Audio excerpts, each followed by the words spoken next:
Kahit kailan hindi ako pinangarap.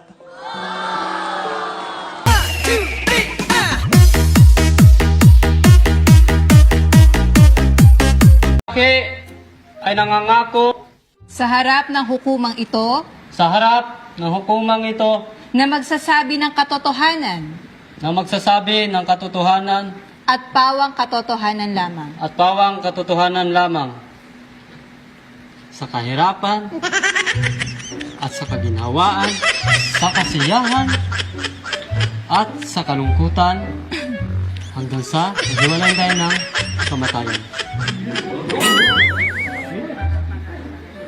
Judge, can I now kiss the bride? Hoy! Hindi to kasal! Upo ka nga dyan! Upo! Hoy! Huwag kang bastos, ha? Kapag kinakausap ka namin, huwag mo kaming tatalikuran. Dito sa teritoryo namin, kailangang makisama ka. At para tumagal ka dito, kami ang kaibiganin mo. Kung kayo rin lang magiging kaibigan ko, bibili nilang ako ng aso.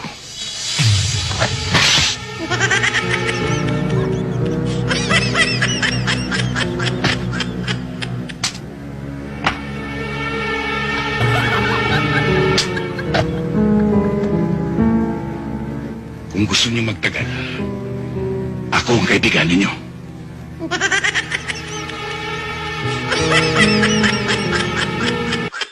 Basta, hindi kayo magtatagal dyan. Pangako ko sa inyo, hindi kayo magtatagal. Talaga ha? Sandali lang kayo dyan. Sige, pasok. Sabi mo, sandali lang eh. Mang Totoy, magpakulong muna kayo. Basta, gagawin ko lahat na makakaya ko. Pangako, sandali lang kayo dyan. Pangako mo Ako yan, bahala. ha? Sige, pasok na. Oo. Ikaw yung jeep. Ako yung pasaherong laging naghahabol. Parang asong laging tumatahol. Ikaw yung jeep na kapag napuno na ay iiwan na lang ako bigla. Pero mahal, dahil sanay na akong maiwan, hindi na ako nabigla. Alam kong sa choices mong all of the above, ako ay none of the above. Ako yung taong maraming talento dahil talento kong magmahal ng taong hindi ako mahal. Talento kong masaktan kahit wala akong karapatan. Talento kong mangarap para sa babaeng kahit kailan hindi ako pinangarap. At higit sa lahat, talento kong maging masaya kahit nasa piling siya ng iba. Julius,